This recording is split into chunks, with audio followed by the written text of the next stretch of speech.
जय हिंद दोस्तों। तो अभी बाइनोमियल थ्योरम चल रहा है और बाइनोमियल थ्योरम में केसी सिन्हा किताब से एक्सरसाइज 14.4 जिसमें क्वेश्चन नंबर हम 17 तक बता दिए। तो 17 तक तो किसी तक बता दिए, मतलब किसी भी तरह से, जिसमें बिना फॉर्मूले के इस्तेमाल, मतलब जो फॉर्मूला आप पहले से पढ़ रहे थे वही सब इस्तेमाल करके। लेकिन अब जो 18 नंबर क्वेश्चन बतलाने वाले हैं उसमें आपको पहले से फॉर्मूला पता होना चाहिए। हालांकि ऑलरेडी हम बता दिए, ऐसा नहीं कि नहीं, लेकिन फिर भी आपको ध्यान में नहीं होगा, आप उसको माइंड नहीं किए होंगे, आप अपने ध्यान में नहीं रखे होंगे। तो एक बार हम साबित कर देते हैं कि क्या याद रखना है। देखो फॉर्मूला ये है कि मान लेते हैं कि कोई बाइनोमियल एक्सपेंशन है x plus y to the power n। मान लेते हैं कि x प्लस वाई है, a प्लस बी भी आप मान सकते थे। अगर x प्लस वाई अच्छा नहीं लगे तो आप a प्लस बी मान लीजिए। x plus y, a plus b या m प्लस n, कोई भी बाइनोमियल मतलब दो पद होना चाहिए। हम दो पद मान लिए, एगो x और एगो y, x plus y to the power n। अब इसी के विस्तार में, इसके विस्तार में दो क्रमागत पद ज्ञात करना। मान लेते हैं एक क्रमागत पद, मतलब एक पद है टी आर और दूसरा पद है टी आर प्लस 1। बहुत ही इंपॉर्टेंट फॉर्मूला, ध्यान देना, क्योंकि इसके बिना 18 नंबर क्वेश्चन नहीं बनेगा। आप 18 नंबर क्वेश्चन अगर यूट्यूब पे सर्च करोगे तो कुछ वैसे टीचर है जो खैर अपने हिसाब से मेहनत किए, लेकिन क्वेश्चन में हम समझाएंगे कि उसमें पद कहा गया है और आप गुणांक नहीं लिख सकते हैं। तो वो आपको बेहतर समझ में तब आएगा जब इस बात पे थोड़ा ज्यादा ध्यान दीजिएगा कि टी आर है, टी आर प्लस 1 है, मतलब ये पद है ना कि गुणांक है। अगर हम गुणांक की बात करेंगे तो n combination 3, n combination 2, n combination 10, n combination फलाना, n कॉम्बिनेशन ढगाना, जो भी बोलेंगे, अगर n कॉम्बिनेशन फलाना ढगाना जो भी बोलेंगे तो वो गुणांक की बात करते हैं। फिलहाल यहाँ पर x plus y to the power n के विस्तार में दो क्रमागत पद मान लिए। तो क्रमागत पद क्या होता है, एगो टी आर होता है तो दूसरा टी आर प्लस 1 होता है। अब दोनों निकालते हैं, पहले निकालेंगे टी आर और फिर निकालेंगे टी आर प्लस 1, दोनों निकालेंगे। पहले टी आर ही निकालते, टी आर अगर निकालना है तो लिखेंगे n कॉम्बिनेशन r माइनस 1। देखो जयवा पद कहे, कोई भी पद कहे, अगर 10वां पद कहे तो कॉम्बिनेशन का लोअर सफिक्स 9 होगा। अगर 100वां पद कहे तो कॉम्बिनेशन का लोअर सफिक्स 99 होगा। अगर 50वां पद कहे तो कॉम्बिनेशन का लोअर सफिक्स 49 होगा। अगर 80वां पद कहे तो कॉम्बिनेशन का लोअर सफिक्स 79 होगा। मतलब कोई भी पद हम कहें, हम जिस भी पद की बात करें, फिर कॉम्बिनेशन का लोअर सफिक्स उससे एक कम होगा। इस बात को ध्यान में रखना है आपको। तो फिलहाल हम लिखें टी आर यानी एन कॉम्बिनेशन आर माइनस 1, फिर एक्स टू दी पावर, यही ना एक्स टू दी पावर क्या लिखना है, upper minus lower. Upper suffix मतलब एन, घटा दो लोअर सफिक्स तो माइनस आर हो जाएगा, जो पहले से माइनस हो जाएगा plus x to the power हो गया। फिर y to the power, y पे पावर सीधे एकदम लोअर सफिक्स, इसको नाम दे दो समीकरण फर्स्ट। ध्यान देना कि क्या क्या किए, जो भी पद हमको ज्ञात करना होता है, जैसे आरवां पद अगर ज्ञात करना है तो n कॉम्बिनेशन r नहीं लिखेंगे, r माइनस 1 लिखेंगे, एक कम लिखेंगे। बाकी पहला वाला जो टर्म है x, उस पर पावर क्या देना है, तो अपर suffix minus lower suffix. Upper suffix मतलब n और लोअर मतलब r माइनस 1। तो n में से लोअर सफिक्स यानी r माइनस 1 को घटा देना है।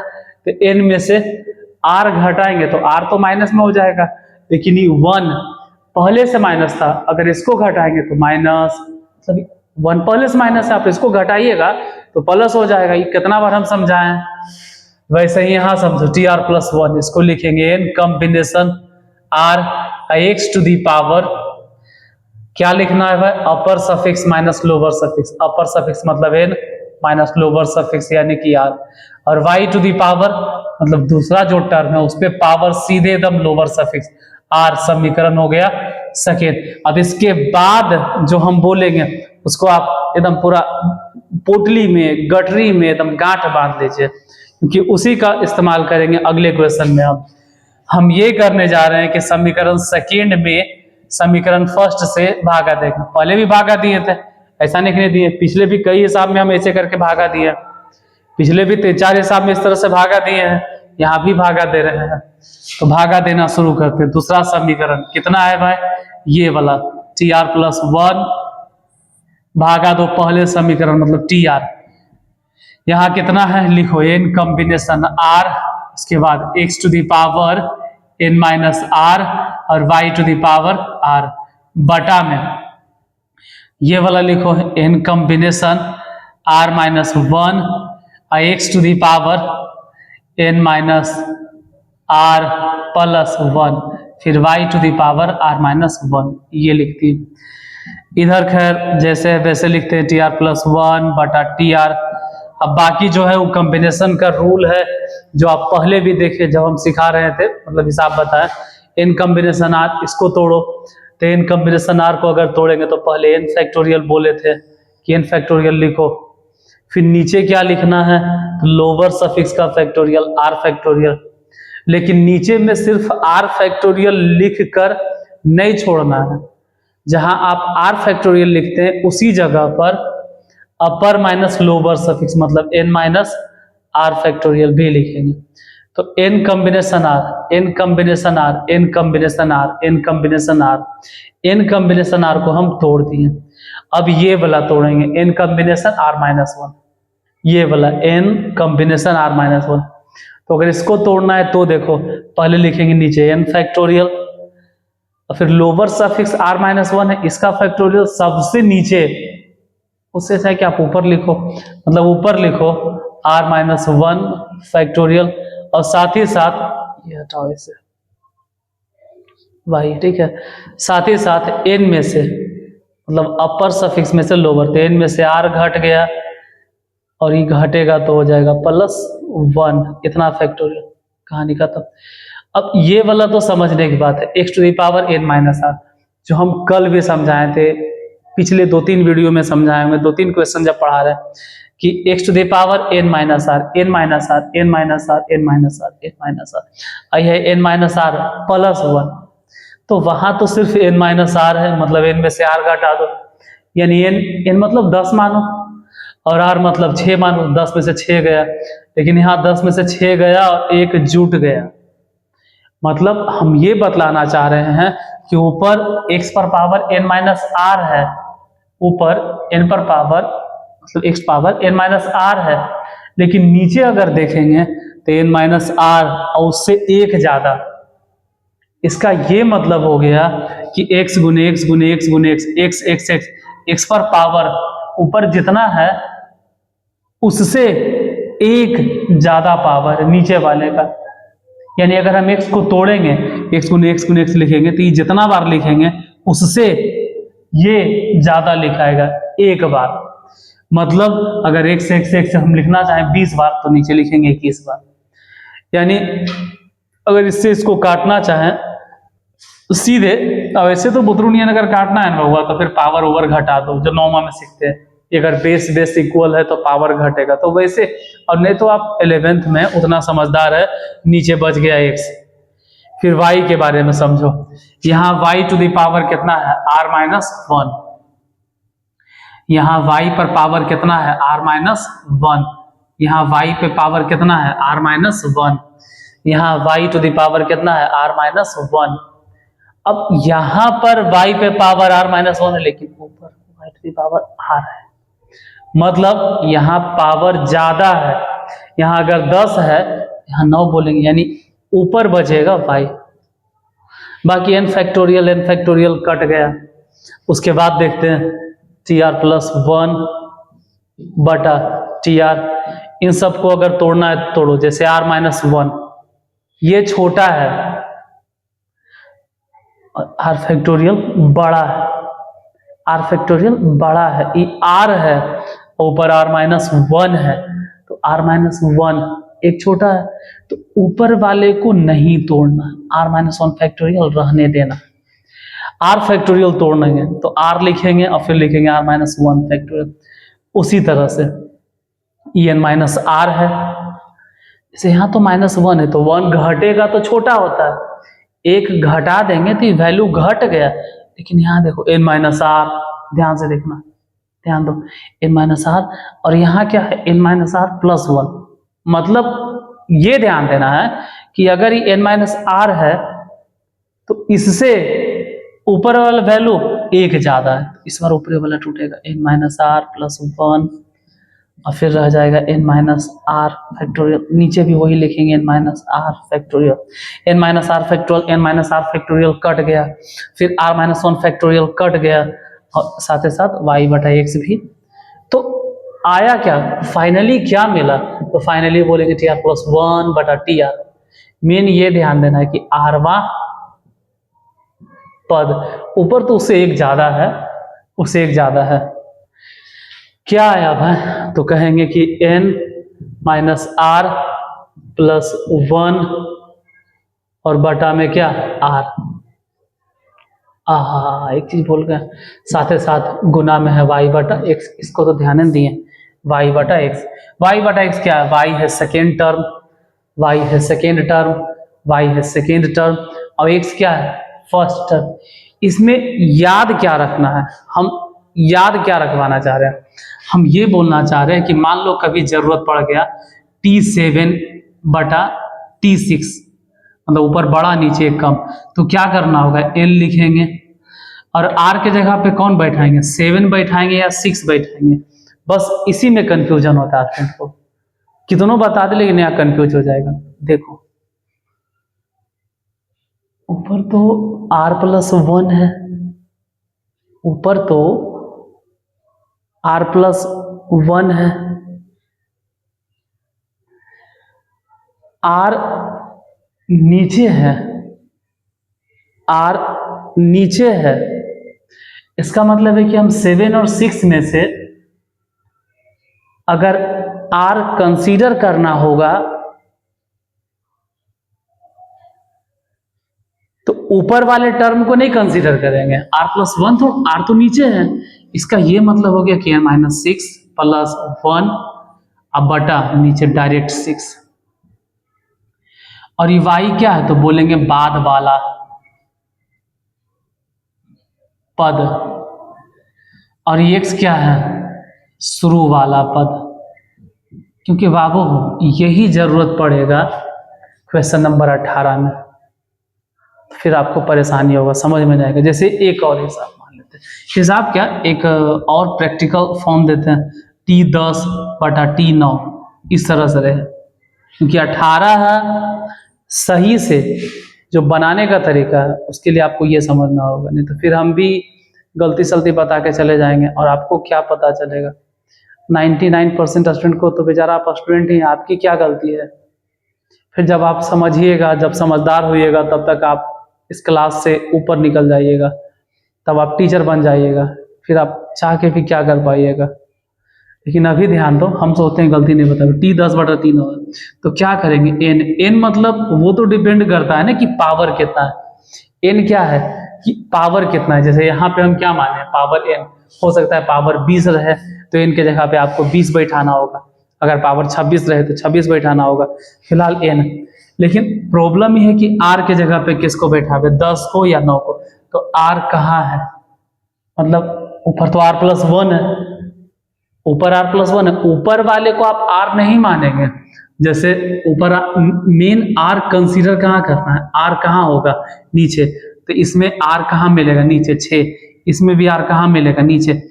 तो अगर T10 लिखे हैं और बटा में T9 लिखे हैं तो T10 मतलब 10वें पद को हम 10 में r नहीं मानेंगे, हम 9वें पद में जो 9 है उसको r कंसीडर करेंगे। इसका ये मतलब हो गया यहाँ n माइनस 9 प्लस 1 अब बटा में 9, और ये इसके बाद y मतलब हर बार आपको y मिलेगा, कोई जरूरत थोड़ा है, y मतलब हो गया बाद वाला पद, बाद वाला पद अब बटा में शुरू वाला पद।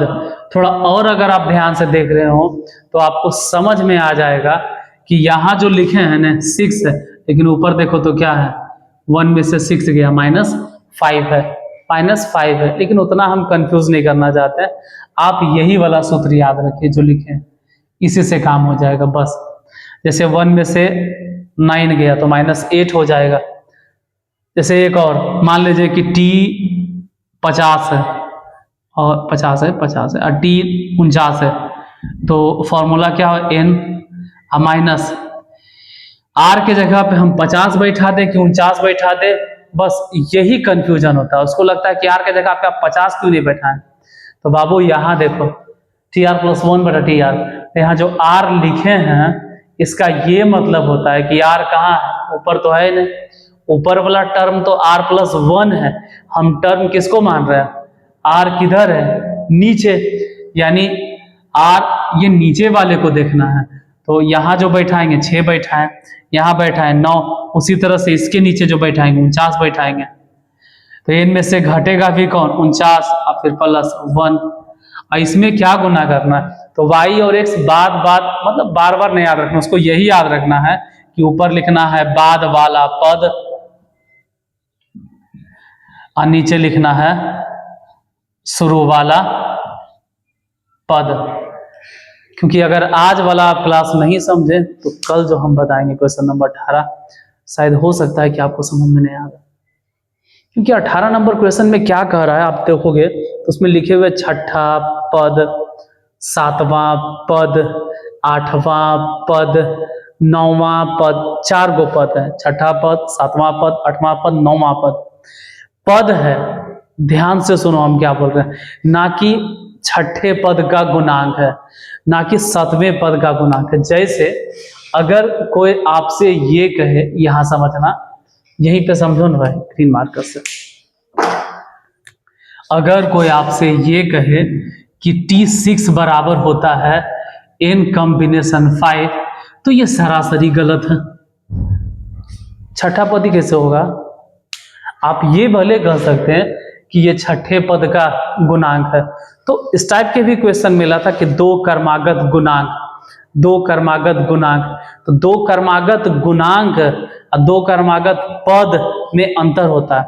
अगर दो क्रमागत गुणांक बोले तो दो क्रमागत गुणांक में इसे लिख देते कि एगो TR, एगो TR+1, एगो TR+2 के गुणांक, तो गुणांक चलता था। तो गुणांक के कंडीशन में आप सिर्फ ये लिखकर काम चला लेते थे।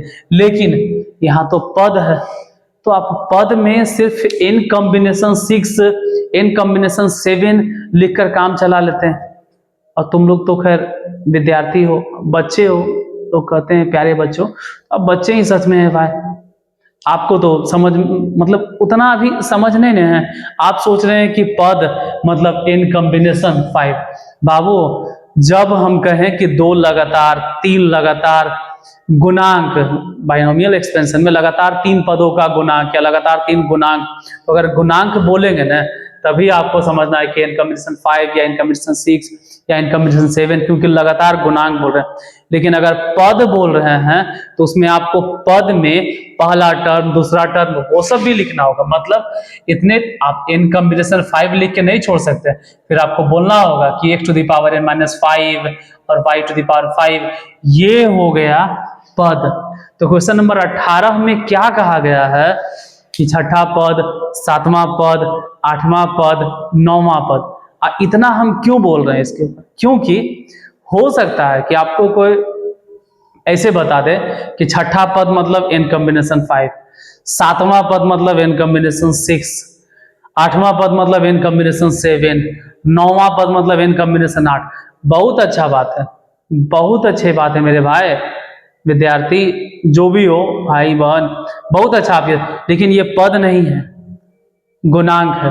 ये छठे पद का गुणांक बोले, 7वें पद का गुणांक बोले, 8वें पद का गुणांक बोले, तो क्या पहला पद भी 1 था और दूसरा पद भी 1 था? क्या आप दोनों पद को 1 1 ही मान लिए थे? ऐसा तो होगा ना, दोनों में से किसी को तो आप मानेंगे ना, या तो पहला पद को 1 माने तो दूसरे पद को x माने। जैसे x+y है ना, इसमें x को x ही रहने देंगे तो 1 को y कर देंगे, मतलब y को 1 कर देंगे, या तो फिर y के जगह पे x बैठा देंगे, x के जगह पे 1 बैठा देंगे। आप दोनों को 1 1 कर दीजिएगा तो फिर तो कहानी खत्म, फिर 2 के पावर n हो जाएगा।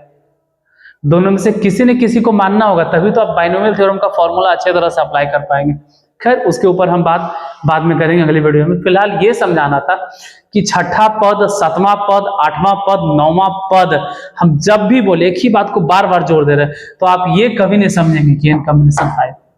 ये तो तब लिखना है ना जब छठे पद का गुणांक, सातवें पद का गुणांक, आठवें पद के गुणांक, सिर्फ गुणांक बोले, उसमें वेरिएबल से कोई मतलब नहीं, सिर्फ गुणांक कहे तो वेरिएबल को उड़ा देते थे। लेकिन अगर पद बोले तो वेरिएबल को भी लेकर चलना है, और ये अगले क्वेश्चन में बताएंगे। सिर्फ एक फॉर्मूला समझाने में हम 20 मिनट लगाते हैं, जिससे कि कल आपको कोई कंफ्यूजन नहीं हो। कल जब 18 नंबर क्वेश्चन बतावे तो आपको पूरी तरह समझ में आवे। तो ठीक है, आज यहीं तक, फिर मिलते हैं अगली वीडियो में। और आज जैसे भी तबीयत थोड़ा अच्छा नहीं लग रहा है, ठीक है, मेन है कि आज मेरा फास्टिंग है, तो पढ़ाने का मन नहीं था, लेकिन चलो आज वीडियो कुछ नहीं कुछ तो अपलोड करना था, तो सोचे फॉर्मूला अच्छी तरह से समझा देते हैं। मिलते हैं कल अगले वीडियो में, तब तक के लिए जय हिंद।